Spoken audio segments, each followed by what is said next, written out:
Boa noite novamente, boa noite a todos os presentes e a todos aqueles que nos acompanham em diferentes momentos e em diferentes espaços. Nossa aula de hoje conta com um convidado especial ou especialíssimo, usando um superlativo absoluto sintético aí.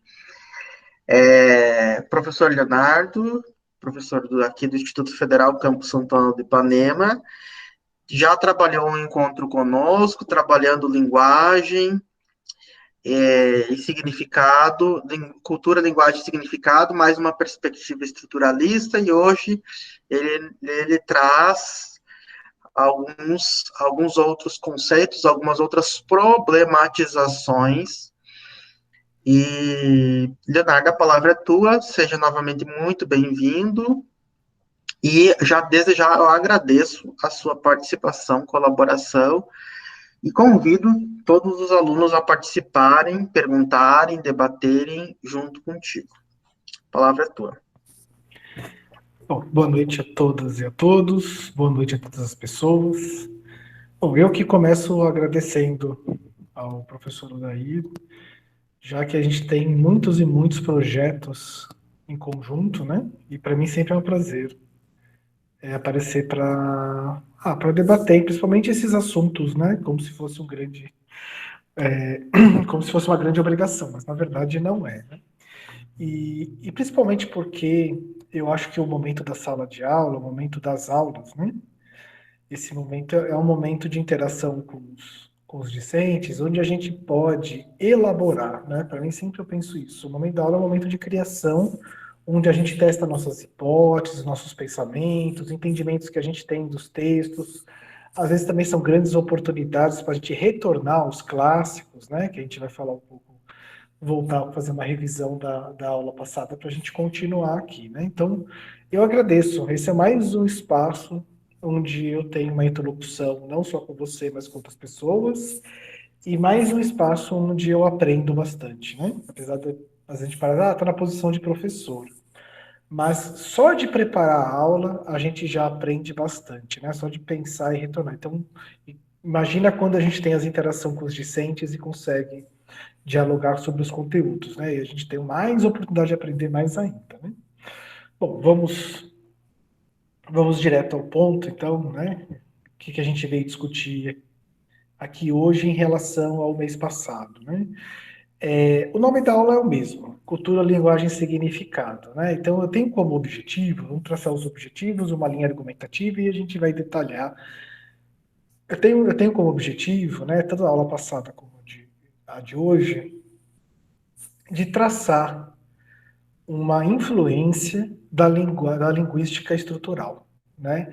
De tentar traçar como o Saussure ele entrou, então na aula passada, né? Ela entrou no debate do debate do que é a cultura e da metodologia, ou seja, como pesquisar a cultura, como olhar para a cultura em termos de pesquisa. Então a aula passada chamava cultura, linguagem e significado, mas eu não lembro, não sei se você se lembra, mas era a linguagem como sistemas simbólicos, né? Então, como se entra, em particular, né, na antropologia, mas não só, nas ciências humanas em geral, o estruturalismo ali nos anos 70, ele é hegemônico dentro das ciências humanas.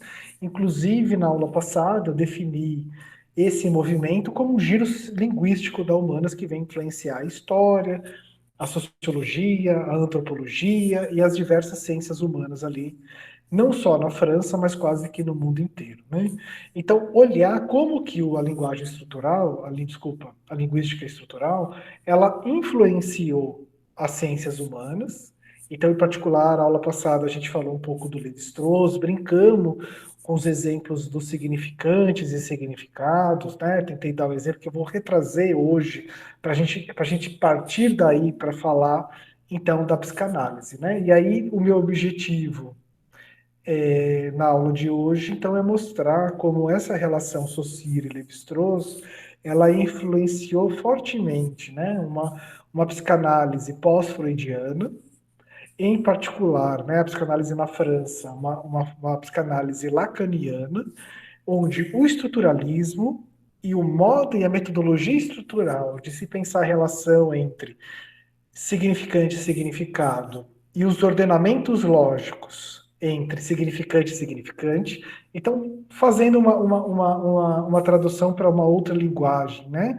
Analisar gramática no seu aspecto da semântica e do léxico, né? Tentando analisar tanto os significados que os significantes têm, por um lado, e por outro também analisar qual que é a lógica de articulação entre os termos, né? Que então a gente poderia, como eu falei também na aula passada, né? As ciências sociais, ela já tem uma linguagem, e a antropologia de maneira mais forte ainda, porque ela lida com o simbólico, né? De falar assim, qual que é a gramática do social? E aí, quando eu estou falando a gramática do social, eu estou mobilizando seus aspectos semânticos, os significados que as diversas representações sociais têm, ao mesmo tempo, qual é a articulação lógica entre elas, ou seja, as regras, né? Quais são as regras sociais? Então, eu tenho uma relação entre regra e semântica, então a gente usa uma terminologia que é qual que é a gramática do social? Era mais ou menos isso que eu tentei demonstrar na aula passada a partir do Levi-Strauss. E agora que a gente pode entrar na psicanálise, então, e dizer qual que é a gramática do inconsciente.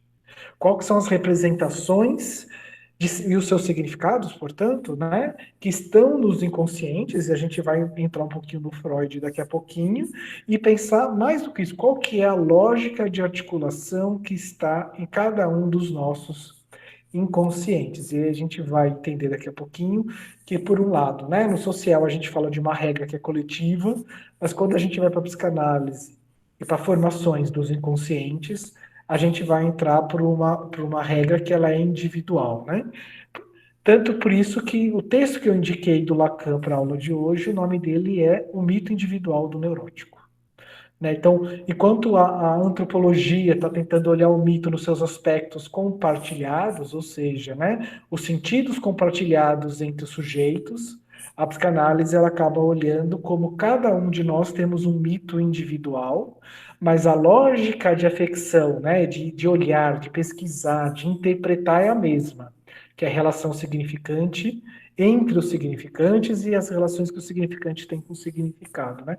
É a mesma entre, então, a antropologia e a psicanálise.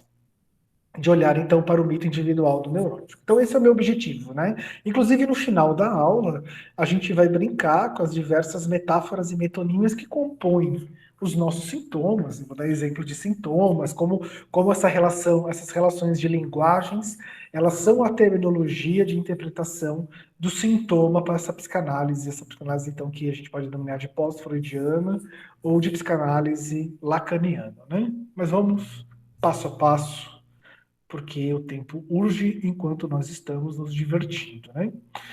Então, opa, não andou o slide? Anda, agora andou, né? Então, uma retomada que eu acho que é importante, porque tem alguns pressupostos, tanto na psicanálise como na antropologia, que ela, ou seja, né, uma conotação epistemológica, né? Como entender o conhecimento, né? Uma teoria do conhecimento, que está lá nos pais fundadores da sociologia, da escola sociológica francesa, né?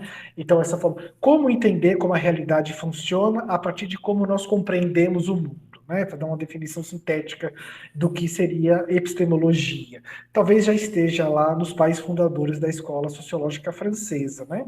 Enquanto a linguística estrutural, ela traz tanto para a antropologia como para a psicanálise uma referência metodológica. Né? Como trabalhar os objetos de análise, então o mundo social por um lado, o inconsciente do outro, eu vou trabalhar como se fosse o funcionamento da língua.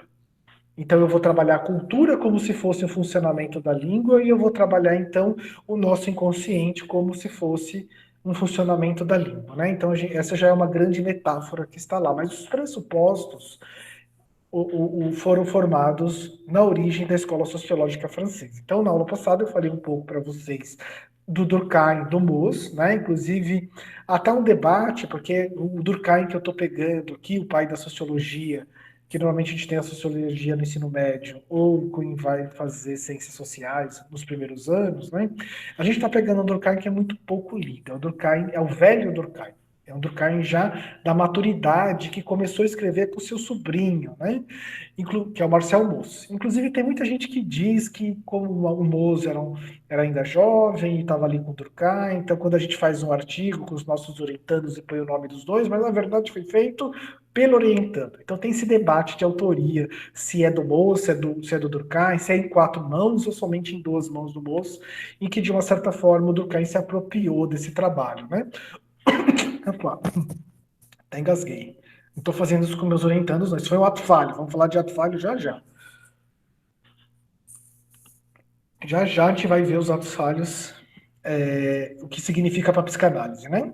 E aí o trabalho que a gente começou a discutir da semana passada foi formas elementares de vida religiosa, né? Do que é de autoria dos dois, para pensar um deslocamento que ele é muito importante e que vai estar no Lévi-Strauss e que vai estar na psicanálise lacaniana também, que é pensar como os fatos sociais, é o termo que o Durkheim vai usar, como os fatos sociais, na verdade, estão dentro da cabeça das pessoas. Né? É a forma que nós compreendemos a realidade. Isso são. E aí muda de nome, né? Os fatos sociais eles passam a ser denominados como representações coletivas. Então, já é uma primeira sinalização, inclusive isso vai estar no Freud também, que eu vou demonstrar para vocês daqui a pouquinho, né? Já é uma primeira sinalização como a escola sociológica francesa vai lidar com o mundo simbólico. Ou seja, vai estar na chave das representações. E o Mose e o Durkheim, eles vão entrar nesse momento, né, num debate filosófico. Qual é o debate filosófico, né, que é a base da teoria do conhecimento, kantiana e empírica do David Hume, né? Por um lado, Kant vai argumentar que as categorias são a priori, ou seja, a gente pensa por categorias que são anteriores aos sujeitos, mas para o Kant, essas categorias elas são inatas, né? Tem uma espécie de inatismo nisso, como característica essencial do ser humano. E para o David Hume, o homem aprende sobre a realidade a partir da sua sensibilidade, pelo mundo empírico. Né? E aí a gente tem as nossas 5 sensações, olfato, visão, audição, né? Enfim, que nos fazem aprender a realidade.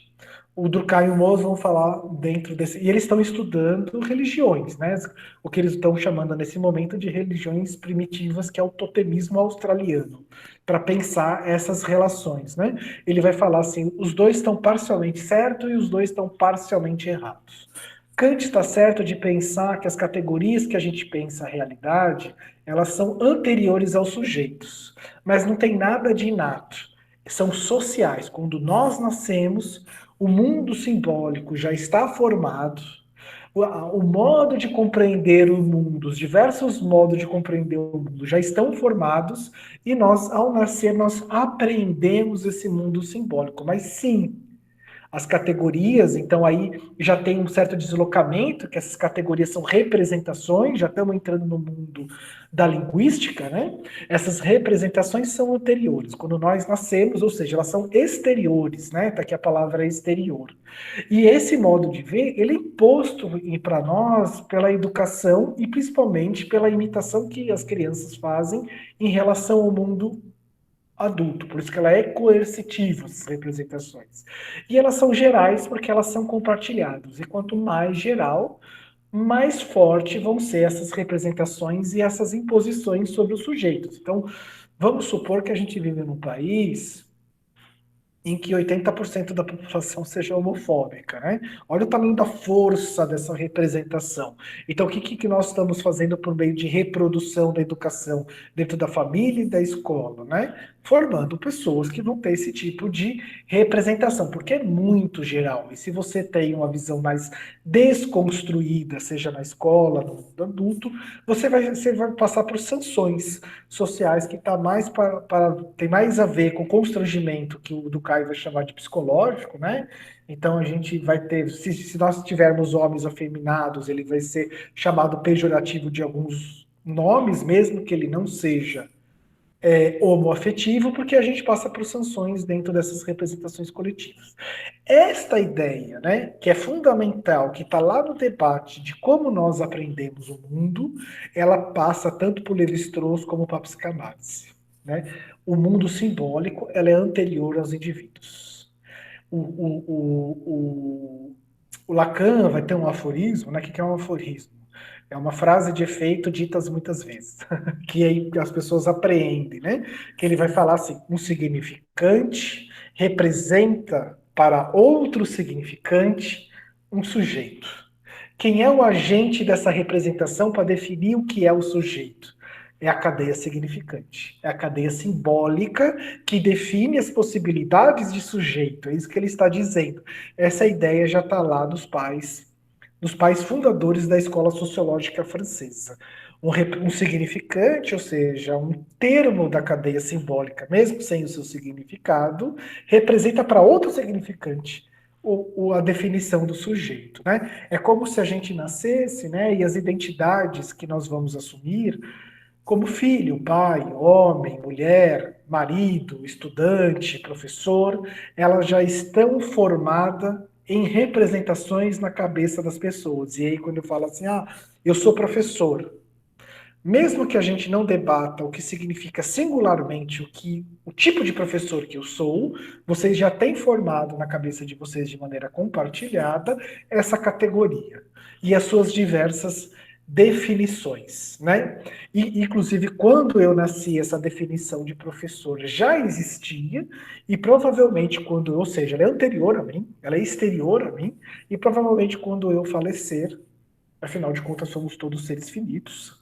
Quando eu falecer, essa categoria de professor, ela também ainda vai permanecer. Né? Só para a gente mostrar. Inclusive, eu comentei na aula passada, né? Que quando a gente é um jovem estudante na graduação, a gente descarta a história do pensamento da disciplina que a gente está estudando de uma maneira muito fácil, né? Porque já tem uma crítica, né? Já tem uma fortuna crítica acumulada sobre aqueles autores, e normalmente o autor que vem seguir, ele vem criticando, e parece que vem às vezes com uma crítica que é para ruir, né, digamos assim, os pressupostos da teoria anterior. Mas isso é um efeito retórico. Né? A gente poderia analisar as diversas disciplinas vendo o que ainda há de atual nos seus pais fundadores. Né? Eu defenderia que daria para ser o estruturalismo associariano hoje fazendo pesquisa, é, porque isso depende muito de como você vai mobilizar a teoria e os limites e possibilidades de cada uma delas. Né? Então, a gente descarta muito fácil o Durkheim e o Weber dentro das ciências sociais, mas se você lê com esse autor já com percurso de pesquisa, você vai ver que muita coisa que ele está dizendo ali ainda faz sentido para os dias atuais, e que muita coisa que ele está dizendo que está descartado, talvez a crítica não foi bem realizada, né? Não foi bem aquilo que ele disse, e o que ele está sendo criticado, na verdade, é outra coisa que ainda mobiliza coisas na contemporaneidade. Né? Então, meu todo respeito aos clássicos, né? Inclusive ao Durkheim e ao Boas, que estão aqui, que eu ainda vou ler e vou beber dessa fonte. Então, vamos continuar, isso fica a dica para a vida, né? Não descartar muito fácil as teorias anteriores.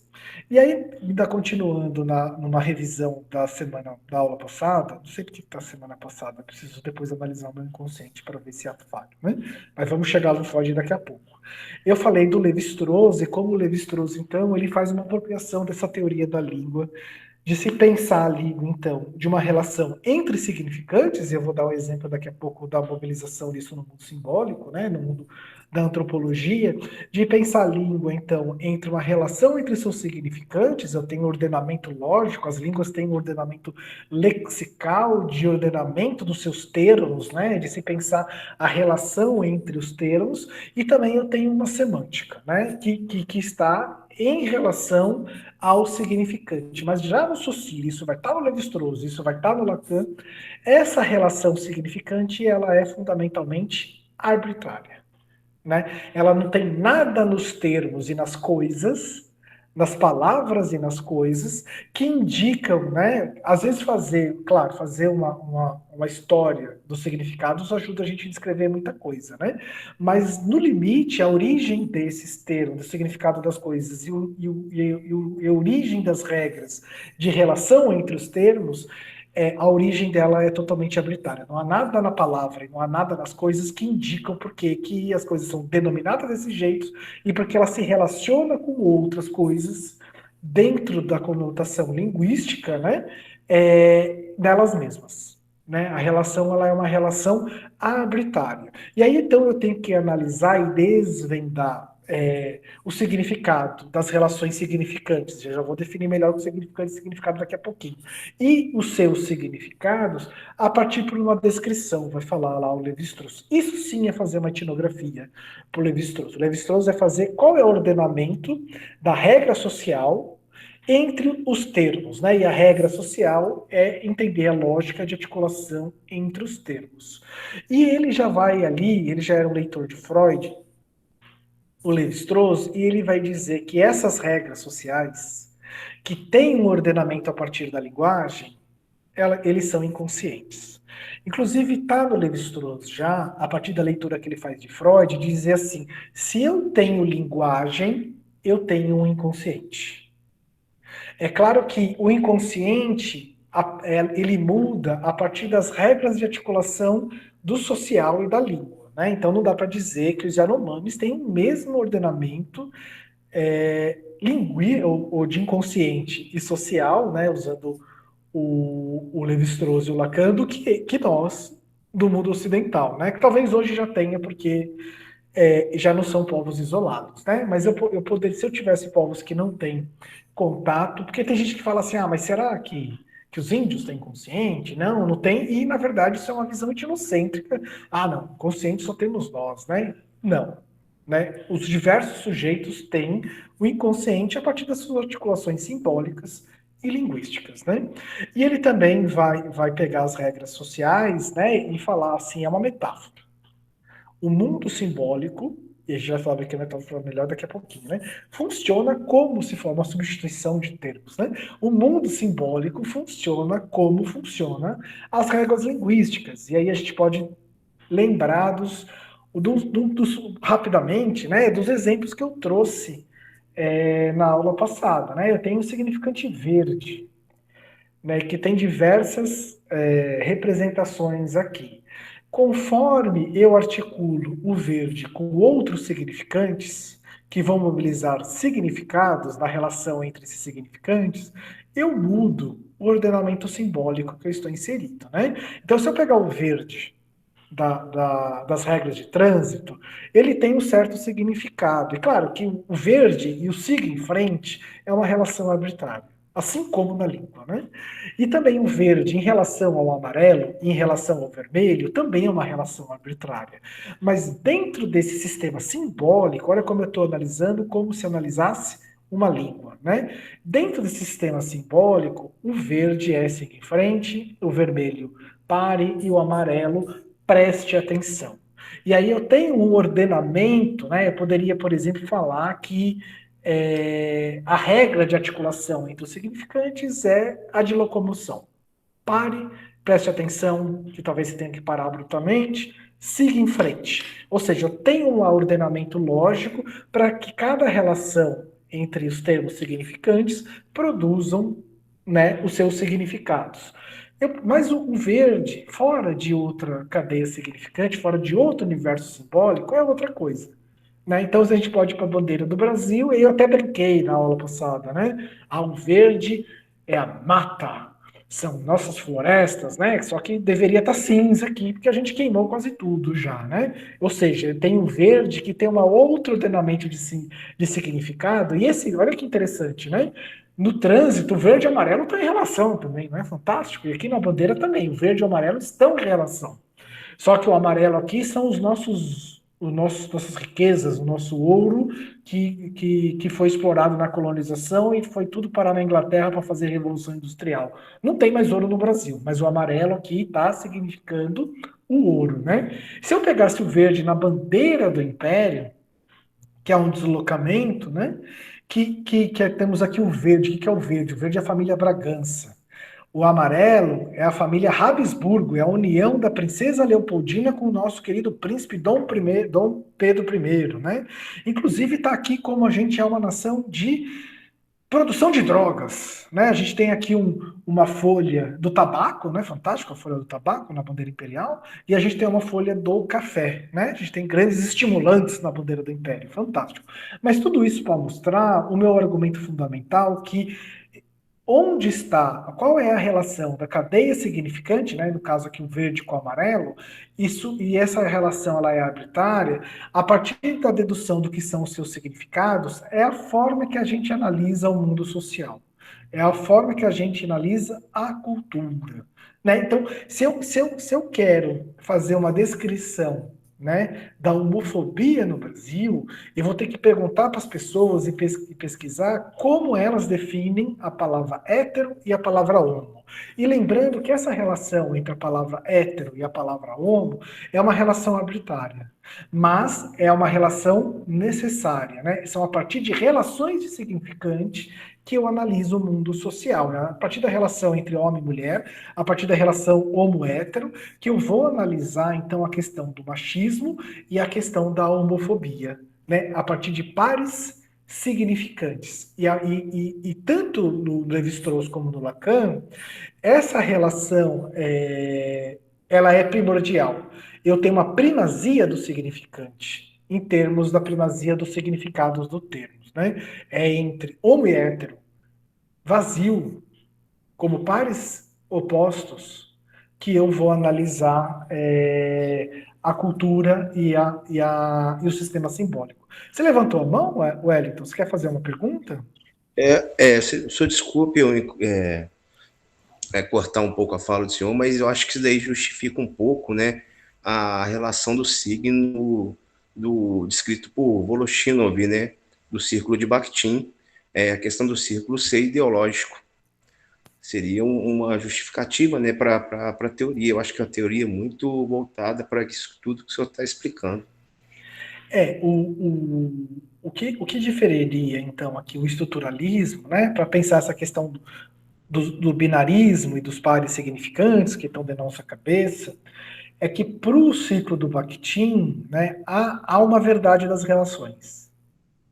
E para o Levi-Strauss, e aí eu defenderia que está no Lacan, está no Levi-Strauss, está no Saussure, essa relação ela é arbitrária. Né? No Bakhtin, o que está sorrindo de fundo dentro dessa relação, que faz refração nos significados, não é isso a palavra que ele usa, né, para discutir ideologia, é o materialismo histórico. Né? Então, lá para o Bakhtin, a verdade, quer dizer, eu tenho a ideologia que mascara uma verdade, que faz ele vai usar uma metáfora, né, das luzes em espelho, que é a questão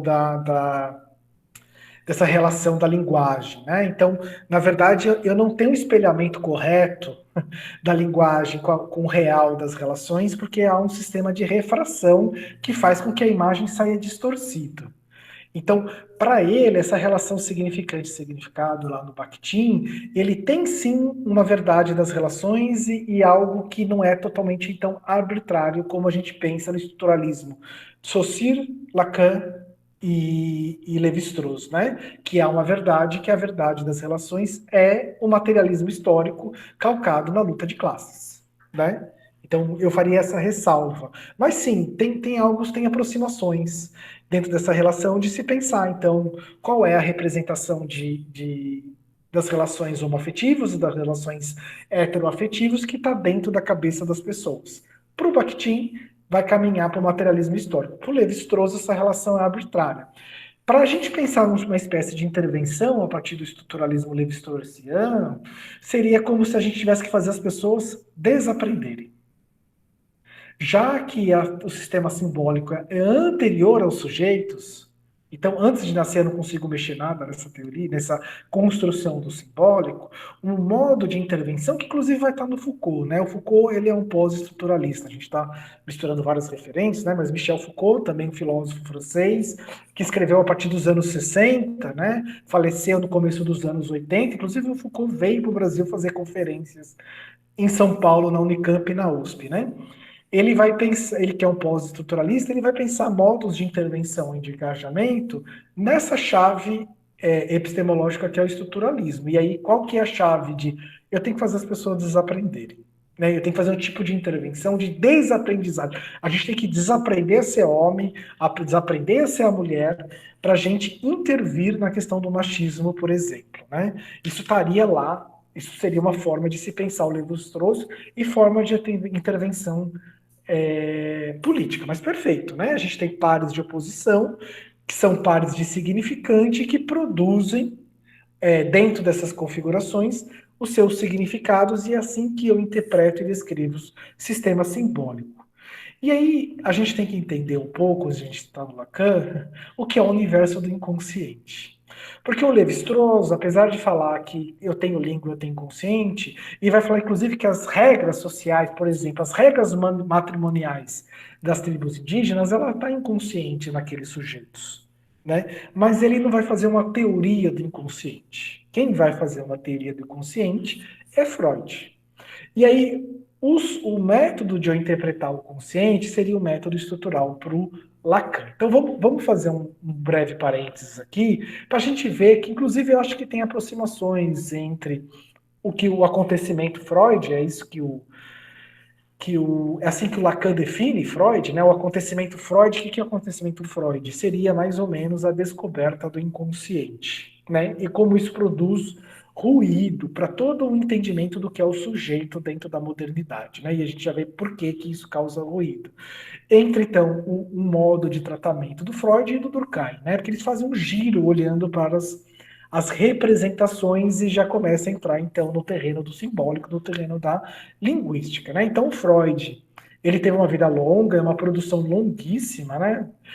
Hoje a Companhia das Letras tem uma coletânea do pensamento freudiano chamado Obras Completas, que são 23 volumes, né? Dividido por anos, para a gente entender o fôlego que é a produção intelectual do Freud, né? E a psicanálise, apesar que tem textos anteriores do Freud a 1900, ela tem um marco de origem, que é o livro dele, Interpretações dos Sonhos, de 1900, né? Inclusive para o Freud, aqui um fofoca, vocês que gostam de fofoca que nem eu, né? O Freud, ele estava com o livro pronto, né? Inclusive, ele não sabe nem calcular século, né? Ele estava com o livro pronto desde 1899, mas ele desejou, né, e conseguiu que ele fosse só lançado em 1900, porque para ele é a ser o livro do século XX, né? Mas lembrando que o século XX começa em 1901. Então a gente já tem alguns problemas de cálculo no Freud, né? E aí, claro, ele lança em 1900, e aí qual que é a repercussão da interpretação dos sonhos no seu primeiro momento? Pífio. Pífio, né? A interpretação do sonho, depois ele vai ser resgatado, depois lá na década de 10, né? 1915, as pessoas vão ler os primeiros textos do Freud, mas o impacto momentâneo do Freud, do interpretação do sonho, foi pífio, né? E sem contar que ele queria fazer um livro de abertura para o século XX, mas era o último ano no século XIX, né? Então ele precisava aprender, tinha que segurar 2 anos para ser século XX. Mas enfim, ele lança a interpretação dos sonhos, onde ele nesse texto, que são 2 volumes, ele lança os principais pressupostos para a gente fazer um entendimento do inconsciente, né? Que é a descoberta do inconsciente. Então a primeira coisa que ele vai falar sobre os sonhos e o inconsciente, na verdade sobre os sujeitos, é que a gente tem uma ilusão de que nós somos unitários.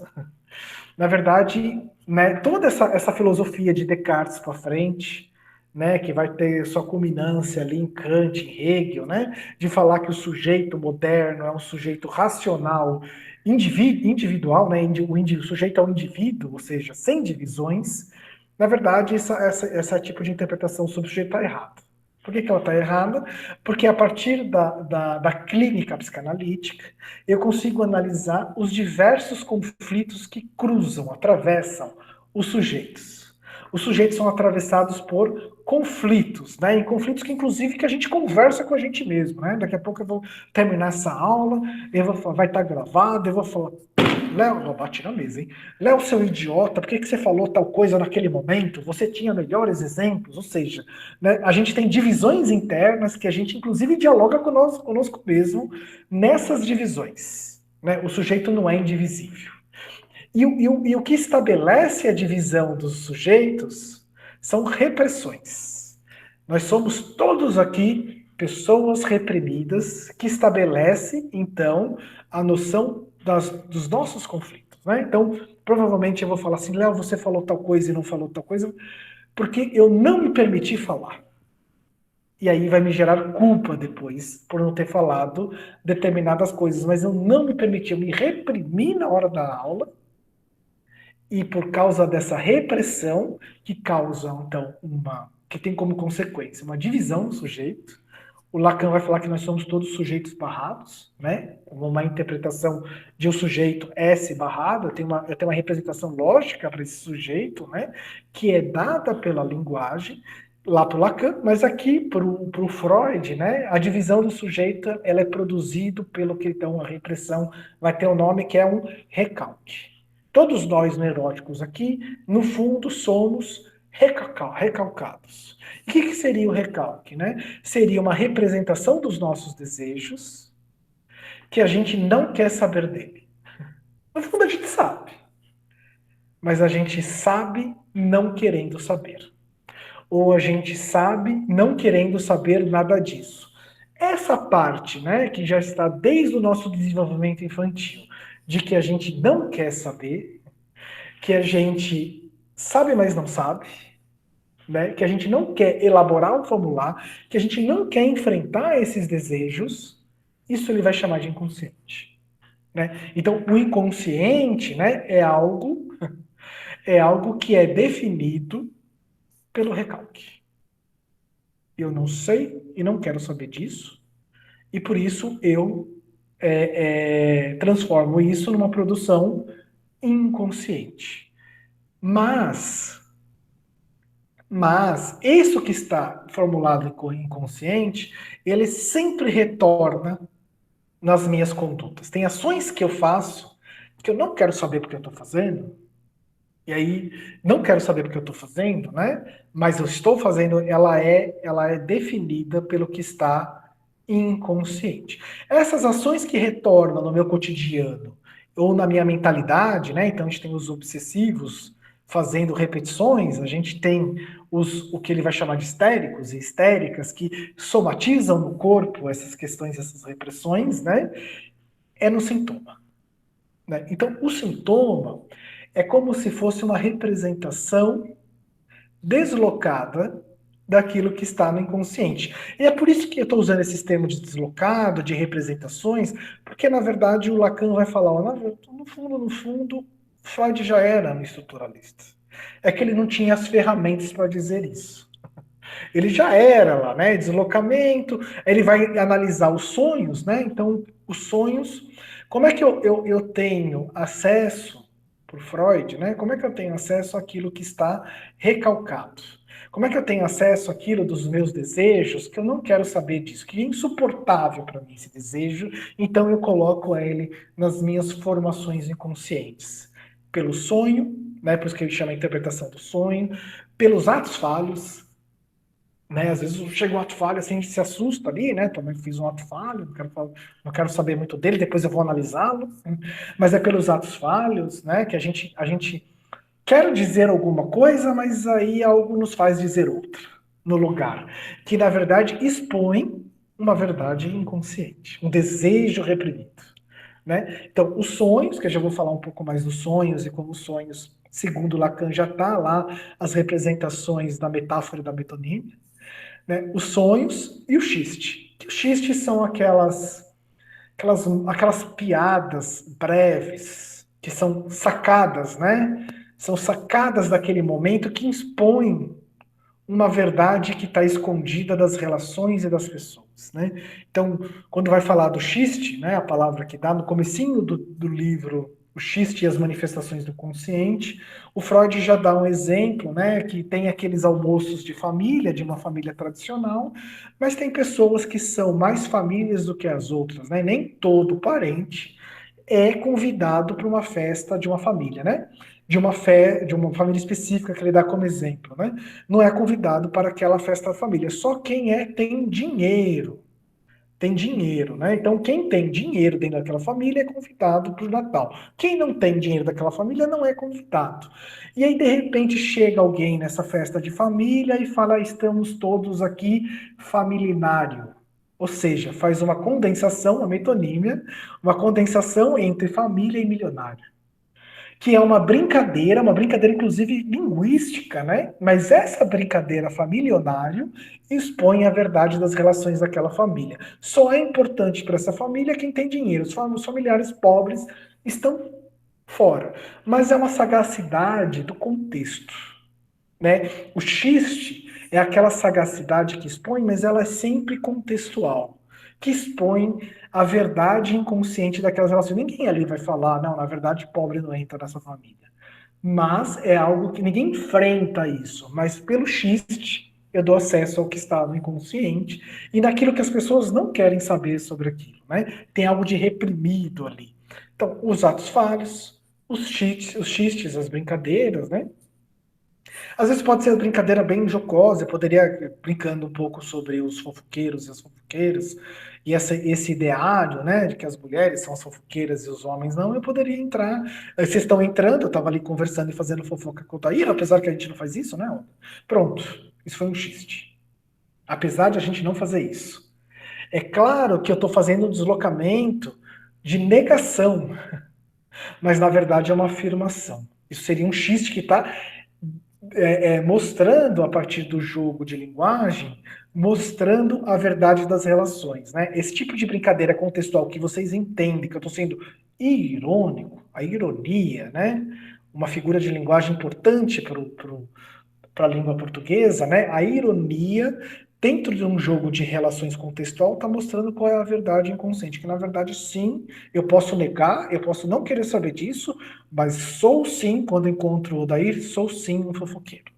Apesar de toda a representação que nós temos de masculinidade e feminilidade, mas sim, né, essa brincadeira, essa ironia mostra a verdade inconsciente das relações. Se eu, por exemplo, me negasse firmemente, não, na verdade, homens são racionais, homens não fazem fofoca, homem não fala mal de outro, não, né, não. Mas aí o que eu estou tentando mostrar é que pela brincadeira e pela ironia, o xiste, eu exponho aquilo que está sendo negado, né, sendo recalcado.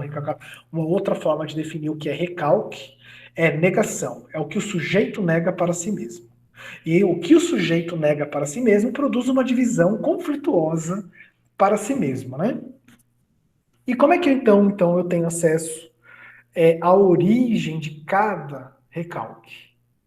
Né? A origem de como eu aprendi a lidar com aquilo que eu quero negar.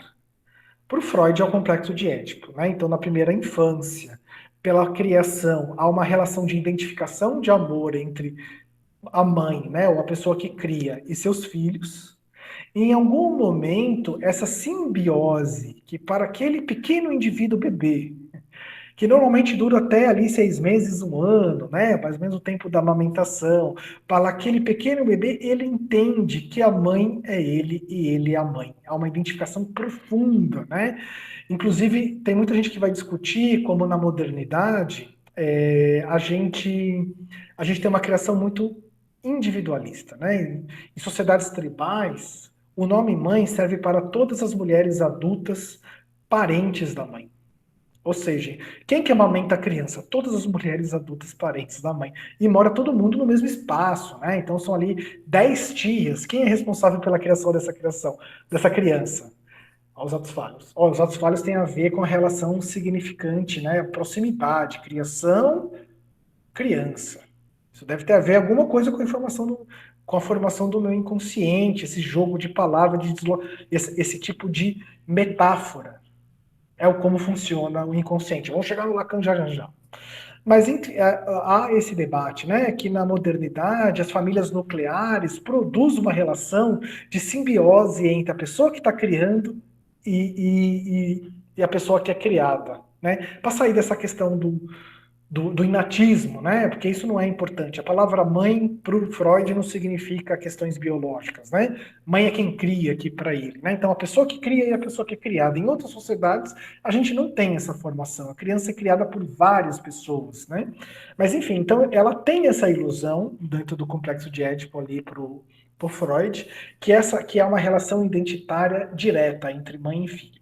E aí, em algum momento, surge o parceiro da pessoa que cria, que vai se chamar pai.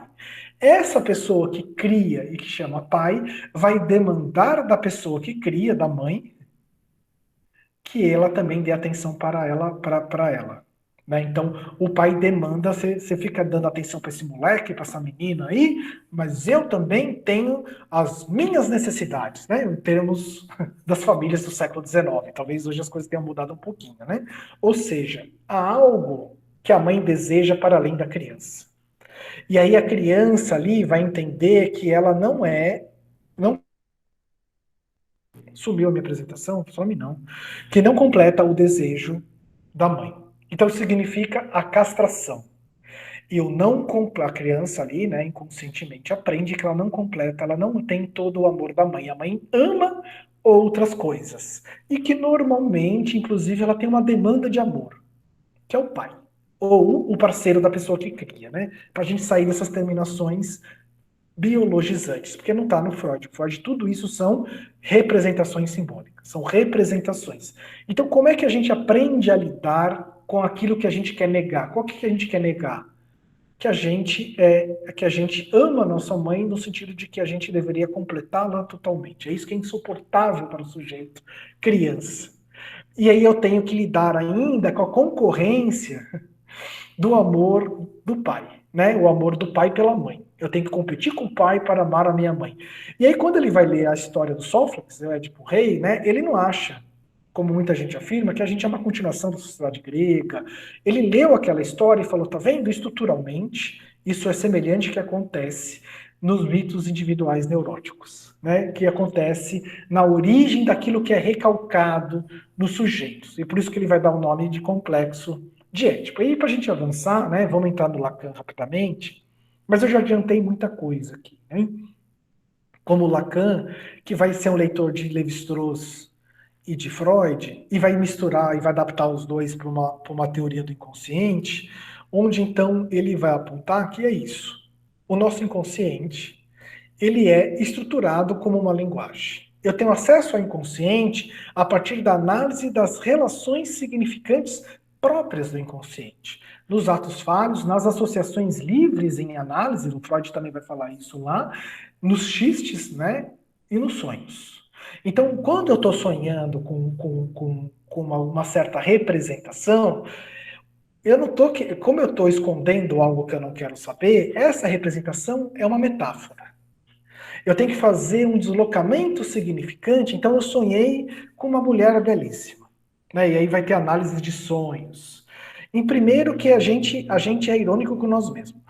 A gente vai chegar para o analista e vai falar assim, ó, tá vendo aquela mulher que eu sonhei? Não é minha mãe. Você pode dizer o que você quiser, mas não é minha mãe, porque eu sonhei com uma mulher que tem cabelos, não sei o quê, diferentes, um rosto diferente, mas sim, talvez, né? Aquela mulher é uma metáfora de uma outra personagem. Pode ser não a mãe, né? Mas aquela mulher que está lá, ela pode ser uma metáfora de uma outra mulher. Ou por deslocamento de sentido, ou seja, substituição de termos. Tem uma mulher, eu substituo, na verdade, eu não quero olhar para uma. Então eu produzi uma imagem de uma outra mulher. Mas há algo no sentido daquela mulher que eu posso substituir por o termo da mulher que eu não quero saber dela. Que nesse caso, o exemplo da interpretação dos sonhos e que o Lacan vai analisar é a mãe. Ou seja, eu faço uma metáfora.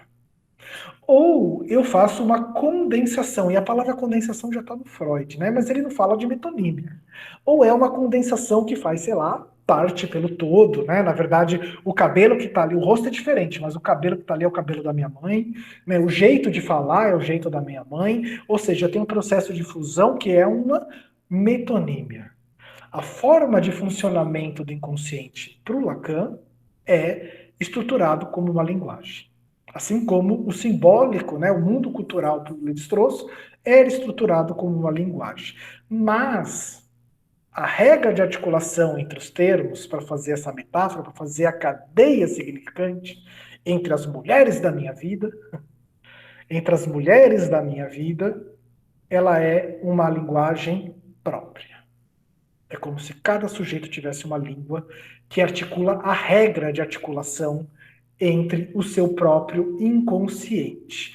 E como é que eu posso ter acesso? Né? Então, para a psicanálise, a associação livre seria. Então, vai chegar algum momento que você vai estar relatando, fazendo uma narrativa das suas experiências, uma narrativa da sua trajetória, que você vai começar a associar. Ah, então, porque naquele momento em que estava chovendo, eu tive medo de sair de casa. Então, o que a chuva representa para você, né? Porque talvez o problema não seja, você não tem a fobia de água, quer dizer, você tem uma fobia ali pronunciada em sintoma, né, de água. Você entra em pânico toda vez que começa a chover. Mas há algo que representa a chuva para você que é insuportável para aquele sujeito. Não adianta eu entrar e jogar na internet e falar sonhos, chuvas, significados. Já te dou a palavra, Wellington. Eu preciso ver o que ele associa com chuva, para fazer a cadeia significante até chegar mais ou menos perto da origem da castração daquele sujeito, ou seja, daquilo que é insuportável para a consciência dele. Né? Então, não adianta, eu não consigo fazer a marcação geral das chuvas. Eu tenho somente no processo de análise, para aquele sujeito, aquilo faz uma relação de linguagem no seu inconsciente que lhe é própria, a regra de articulação entre a chuva e o que é insuportável para aquele sujeito. Diga, Wellington, pode perguntar. O sonho é uma dúvida que eu tenho, que eu não consegui ainda fazer a leitura. O sonho, ele pode atuar, assim, para diminuir o nível de tensão no id, por exemplo, porque no sonho a gente pode tudo no sonho. Às vezes um desejo que a gente reprime, a gente pode realizar. Então, você acha que o sonho ele ajuda a equilibrar, né, esses três grandes sistemas? Sim, não, perfeito, né? É que quando o Freud escreveu a interpretação dos sonhos, a gente tinha uma tópica. Olha a questão lógica surgindo, né, e articular esses termos, né? Então, qual que é a primeira tópica freudiana, que é o inconsciente, pré-consciente e o inconsciente, né, para entender. Então, o sonho estaria ali no pré-consciente, onde a gente sabe de algumas coisas, realiza algumas coisas, mas a gente não quer saber daquilo. E aí a gente tem a segunda tópica, que ele vai falar, e eu vou falar daqui a pouquinho, porque o eu está aqui no Lacan, né, onde eu tenho a formação do eu, que muita gente traduz por ego, mas talvez seja uma tradução muito ruim, o eu, o meu id, que seria as minhas pulsões desejantes sem restrições, e o supereu. Né? E como se o eu fosse uma formação entre daquilo que eu desejo loucamente sem restrições e o meu superego, que é a sociedade me reprimindo, encarnada em sujeitos. Que o Lacan vai falar do grande outro, né? Então, sabe assim, quando eu vou dar uma aula ruim, o que vai vir? A imagem de minha mãe. E minha mãe me falando assim, Leonardo, você não consegue fazer essas coisas, né? Vai vir essa relação imaginária, por isso que chama imaginário eu aqui, né? Essa conversa imaginária que eu tenho comigo mesmo, que me repreende. Leonardo, você devia ter usado outros exemplos ali. Normalmente ela é encarnada em vozes, né, de pessoas que nos criaram, né, que é a mãe. Então a gente está na segunda tópica. Mas é perfeito isso que você está falando, Wellington. Primeiro, né, para o Freud e para o Lacan, o sonho é a realização de um desejo, assim como o sintoma. Há algo no sintoma que é uma realização parcial de um desejo. Que, aliás, né, uma das tarefas da análise é decifrar o sintoma. Há um deciframento do sintoma para a gente chegar naquilo que é insuportável e naquilo que nós estamos desejando. O sonho, ele acalma o sujeito, sim, porque ele é uma realização parcial de um desejo reprimido. Para o Freud, sempre. Né? Então, você está sonhando com aquela mulher, mas na verdade você queria sonhar com sua mãe. Isso para você é. Ou às vezes, né, você está sonhando com uma mulher que você odeia e é do nível do insuportável odiar as mães. Então a gente recalca para o inconsciente, mas eu estou ali brigando, eu não tenho coragem de brigar com a minha mãe, mas eu estou ali no sonho brigando com alguém, né, com uma mulher, que não é minha mãe, né, mas porque é do insuportável eu odiar a minha mãe. Então, sim, eu no sintoma a mesma coisa, né? E aí poderia dar vários exemplos, né? Se eu sou uma, e aí eu tenho ali dois grandes diagnósticos dentro da psicanálise que não dizem nada. Eu precisaria analisar, né, entender a origem da frustração e da castração desde o seu começo para entender qual que é a articulação dos inconscientes. Mas seriam os obsessivos e os histéricos, né? As obsessivas e as histéricas, os obsessivos, né? Enfim, isso por Freud era muito marcado que as mulheres eram predominantemente histéricas e os homens predominantemente obsessivos, mas isso já caiu por terra. A gente tem homem histérico e mulheres obsessivas, né? O que eu tenho como obsessão é uma metáfora daquilo que está do meu desejo inconsciente, que para mim é insuportável. Então ele vai dar vários exemplos, né? Um deles chama-se Homem dos Ratos. Né? O Homem dos Ratos, ele tinha uma certa obsessão por ratos, ele falava toda hora de ratos, né? E aí o que estava ali recalcado, né, é que uma das palavras no alemão para falar, acho que até não só no alemão, né, da pessoa que é viciada em jocatina e que te prejudicou e que você não gosta dessa pessoa, que no caso era o pai dele, era um rato de jogo. Então, toda a obsessão que ele tinha com a palavra rato, que se manifestava ao longo da vida dele, na verdade, era uma manifestação inconsciente que tinha a ver com o pai dele. Né? Aquilo, por exemplo, sei lá, né, por casos clínicos, né, às vezes a gente observa que a questão do alcoolismo ela pula uma geração porque eu tenho uma pessoa que é alcoólico, ela acaba abusando da sua família, em diversos sentidos, né? Da sua família no seu entorno, então aí tem os seus filhos que têm uma repulsa, né, pelo álcool. Então eu tenho uma geração que não bebe, e aí na próxima geração eu tenho uma geração que volta a beber. Eu tenho uma estrutura entre gerações, entre positivo e negativo, quando a gente está na chave do alcoolismo. Né? Uma das explicações para isso é que a geração que vem depois, numa geração que não bebe, tem em seu inconsciente um ódio pelos pais. E como é que vai fazer o pai sofrer sem, sem ou os filhos, né? Mas enfim, como é que eu vou fazer o pai sofrer de uma maneira inconsciente? Eu não sei disso, né? Mas que eu vou usar um termo que eu manipulando em mim, eu vou fazer meus pais sofrer. É justamente a bebida. Né? Então, tem um relato de um caso clínico que isso começou, eu atendi durante um período, né, como psicanalista. E como a pessoa está em São Paulo, ela não vai ver isso e não estou edificando ninguém, eu vou falar, né? Ela tinha, então, uma relação de amor e ódio com a mãe, né? E a mãe tinha um relato recorrente de como não fez uma festa de casamento porque não queria aturar o pai bêbado. Então, ter alguém bêbado na família dela era altamente doloroso. Então, como é que ele vai manifestar inconscientemente o ódio pela mãe? Vira um alcoólico. Vai produzir os mesmos efeitos, né, de sofrimento. Não, mas só que ele não sabe disso, né? Como é que seria então um tratamento clínico em direção a isso? Ele ter consciência disso, que ele pode odiar a mãe dele e pode odiar a mãe dele de diversas maneiras, mas de uma maneira que não prejudique tanto. E está centrado nisso uma visão imaginária do que ele é. Né? Então, o Lacan vai falar de uma construção do eu. Né? A construção do eu também é metafórica. Na modernidade, aquilo que você é um indicador do que o outro diz sobre o que você é. Poucas pessoas bancam se definir. Né? A gente depende do reconhecimento dos outros, da expectativa dos outros. Né, para dizer aquilo que a gente é. Na verdade, o outro tratamento não importa o que sua mãe pensa de você, não importa o que os outros pensam de você, daquilo que você é. Você não precisa.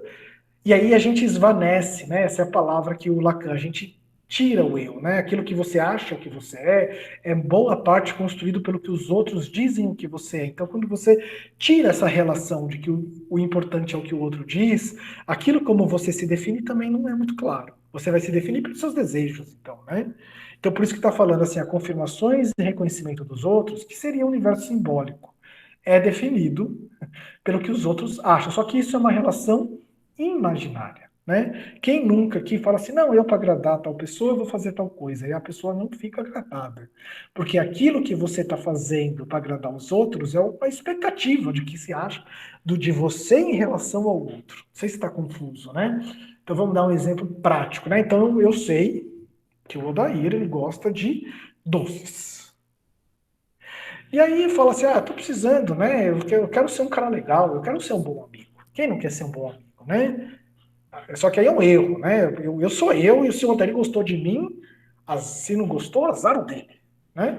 Mas eu, como sou um bom neurótico, que eu para agradar o Odair, o que eu vou fazer? Vou levar um doce pro Odair. Para agradar o Odair. Só que o Odair, ele tem outras expectativas que não tem nada a ver comigo. Me parece, né? Isso é uma suposição, estou sendo irônico agora, que a vida do Odair não gira em torno da minha. Putz. Né? A gente acha que o mundo gira em nosso umbigo.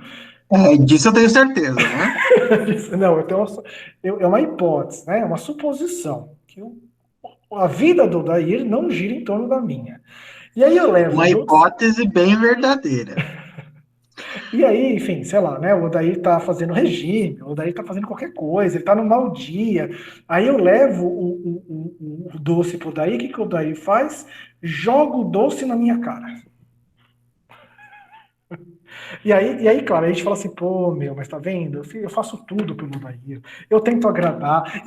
Quem nunca falou isso, né? Eu nunca acerto em relação à minha esposa, porque eu tento agradar. Quer dizer, eu tô preso numa relação imaginária, né? De uma expectativa do que o outro espera de mim. Né? A forma que eu me defino também é pelo olhar, quer dizer, é o olhar do outro que me define, que ele vai chamar de reconhecimento. Né? Então, qual que seria uma das relações clínicas? Aí vamos pro final logo para a gente conversar. Né? Seria trabalhar, primeiro, o deciframento do sintoma, que é uma relação de metáforas e metonímias, para ter acesso de como o inconsciente funciona. Então, sei lá, você está numa análise e fala assim, o cara fica lá absorvendo todo o meu sofrimento, fica ouvindo a minha história. Se for um analista, não. Ele está olhando o que você está falando e está procurando recorrências entre significantes, para ver qual é a relação entre os significantes. Né? Eu falo muito bola, e às vezes o bola aparece em diversos contextos na palestra, e aí ele está então com uma atenção flutuante. Tá nem aí, para falar a verdade, para falar, né, que está falando ali, não, porque eu tropecei, eu sou um lixo, eu sou lixo, grava lixo e não sei o quê, e bababá, aí isso também é um outro relato clínico. E aí, de repente, vai falar assim, não, porque minha mulher fala que eu sou um lixo, lixo de novo. Que é? Então, vamos ver qual que é a relação dessa palavra lixo, né? Porque minha mulher fala que eu sou um lixo. Não, aí na infância, quando eu fui jogar o lixo fora, a minha mãe falou que não me amava. Lixo de novo. Quer dizer, há uma relação metonímica, ou não necessariamente, né? Pode ser uma metáfora. Mas enfim, eu posso ter uma relação metafórica ali do lixo, e é isso que o analista está prestando atenção. Nessas recorrências, estabelecendo hipóteses, né? Por que lixo? O que tem a ver essa palavra lixo com a infância daquele sujeito, né? É isso que ele está prestando atenção. Porque eu tenho acesso ao inconsciente a partir de uma relação linguística entre os termos e suas repetições. Só que a relação entre a palavra lixo e outros significantes, e lixo entre si, a regra de articulação está no próprio sujeito. O analista não sabe. Ninguém sabe. Né? Só o sujeito sabe. E uma das formas, então, é fazer com que essas relações o sujeito sabe que ele sabe. Só que ele não quer saber. Aonde está o saber? Está no próprio sujeito, não está no analista. O analista é um poste que ajuda as pessoas a fazer essa articulação, né? Então, qual que é a regra do inconsciente nessa chave estruturalista, né? Que já está lá dentro do Saussure e está no Levi-Strauss? É a partir das metáforas e das metonímias. É olhar os deslocamentos, as substituições entre os termos e as fusões, né? Que eu vou ter acesso ao inconsciente de cada indivíduo. Começando por onde? Pela queixa. Qual que é a queixa? O sintoma. O sintoma, o Freud usava a expressão, é uma solução de compromisso. Né? Uma solução que ele dá acesso, né, ao desejo que você tem ali, porque ele é uma certa realização desse desejo, mas sempre parcial. Né? Então, qual que é a tarefa dentro da análise? É entender o enigma do sintoma. Quais são as metáforas e metonímias que estão em jogo? Porque eu tenho uma dor no outro relato clínico, né? Agora um histérico. que chegou com gastrite. A relação toda do conflito dele é que bonança para a família dele tinha a ver com comida. Sair para jantar, né? E ele se achava um fracassado. Então, toda vez que tinha uma vitória, alguma coisa assim, vamos pedir uma pizza, vamos sair para comer, vamos para não sei o quê, né? Vamos tomar um sorvete. Tirou uma boa nota. Então vamos comprar sorvete para todo mundo. Então, o que acontece? Como é que ele se lidava com as frustrações dele? Com gastrite, né? Então, na verdade, né, o sintoma dele é uma metáfora para as relações e conflitos dele que está inserido. Se você manifesta primordialmente, se você somatiza o seu emocional, isso é uma definição da histeria, né? Se você manifesta os seus conflitos em comportamentos repetitivos, pensamentos repetitivos, você é um obsessivo. Mas aí é isso, né? Aí você vai olhar o sintoma e vai tentar fazer. Nossa, estou bastante tempo falando, né? Mas aí você vai fazer a relação entre metáforas e metonímias. Tem sentido o que eu estou falando? Vamos discutir os sintomas de cada um aqui, brincadeira. Tem, mas é só para lembrar que doce também é uma metonímia, que não são todos os doces que eu gosto, mas doces específicos. Então, se você, enfim, eu não quero me decepcionar perguntando qual é o meu doce predileto para você não errar, né? Aqui gravado ainda, mas eu tenho que dizer que há uma ressalva. Não são todos os doces, mas alguns doces. De novo a metonímia aí, né? Eu vou fazer um xiste metonímico, né? Vou falar os docinhos que você gosta.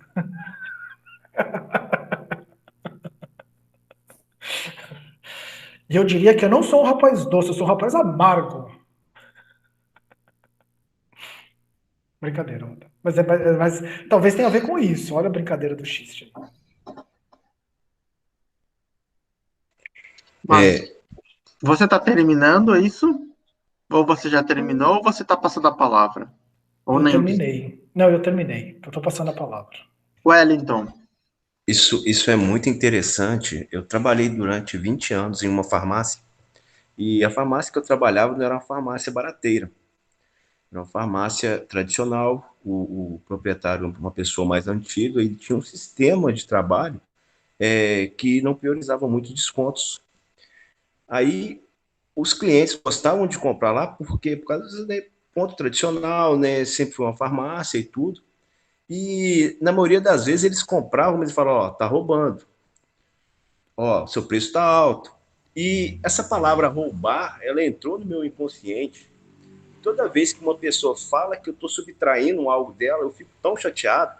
Um aluno, certa vez, né, eu havia dado uma nota para uma redação e eu tinha certeza da nota, porque eu corrijo as redações assim com muito empenho. Ele falou, professor, você tirou uma nota minha na competência 5. E eu fiquei tão chateado com aquilo, porque toda vez que alguém fala que eu estou subtraindo algo, isso me deixa assim muito para baixo. Por quê? Por conta da repetição, né, dessa questão do serviço que eu trabalhava anteriormente. Isso ficou assim internalizado no meu inconsciente. É muito interessante essa questão metonímica das metáforas, né, que na linguagem, né, naquilo que constitui o nosso dia a dia também. Mas será que não é uma questão mais profunda, né? Perguntaria quando que você foi roubado? E aí roubo não precisa ser objetos nem dinheiro. Sim, não Pode a ser questão, né, afetos. o cliente, né, aqui, né, em Minas, nós temos principalmente na cidade de Carangola, as pessoas falam de questões assim de 20 centavos, 50 centavos no comércio. Então, se houver uma diferença, eles falam mesmo, ó, tá roubando esse daí, esse preço lá na outra farmácia não é o preço que eles estão que está sendo praticado, enfim. Então, isso ficou assim, né, internalizado, né? Toda vez que uma pessoa fala que eu estou subtraindo, isso me fere mesmo, entendeu? Mas podia ser uma repetição na sociedade que não te incomoda. Ela te incomoda, né? Então, Quem que você roubou e quando que você foi roubado? Sei lá. Mas é dessa brincadeira metafórica, né? O roubo é uma metáfora. Quer dizer, você se sentiu prejudicado quando? Sei lá, né? São perguntas, né? Que a gente tenta traçar a partir de associações aonde a gente pode chegar o que você está reprimindo, né? Na verdade, é isso, mais ou menos, né? Entende? Porque se eu posso ter, sei lá, né? Aqui, várias palavras aqui em Alagoas, mas algumas me incomodam. Uhum. E não é porque a repetição não é incomodada, não é que me incomoda. É isso que eu quero dizer, né? É o termo que está sendo repetido. Sim, mas pensava assim, eu não podia fazer nada, porque eu não era o proprietário. Então eu ficava escutando aquilo calado e aquilo se tornou assim uma coisa assim terrível para mim, entendeu? É claro que, né, a gente, de vez em quando a gente leva uns calotes, né, tem amigos já que pegam uma grana emprestada, às vezes não pagam, mas eu nunca, né, dentro da minha concepção, procuro nunca lesar ninguém. Mas a gente tem essas histórias, né? Mas eu não ligo. O problema todo é a palavra, é o significado dessa palavra para mim, entendeu? Essa palavra, eu tenho uma ojeriza muito grande por essa palavra, entendeu bem?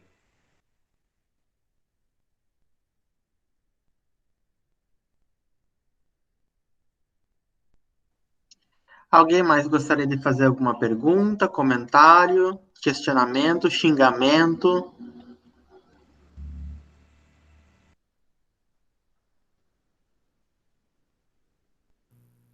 Não, só para a gente ver como a linguística estrutural foi longe, né?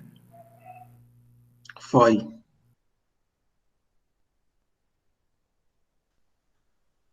Certo? Eu vou finalizar a gravação e a gente pode, enfim, fazer os encaminhamentos devidos.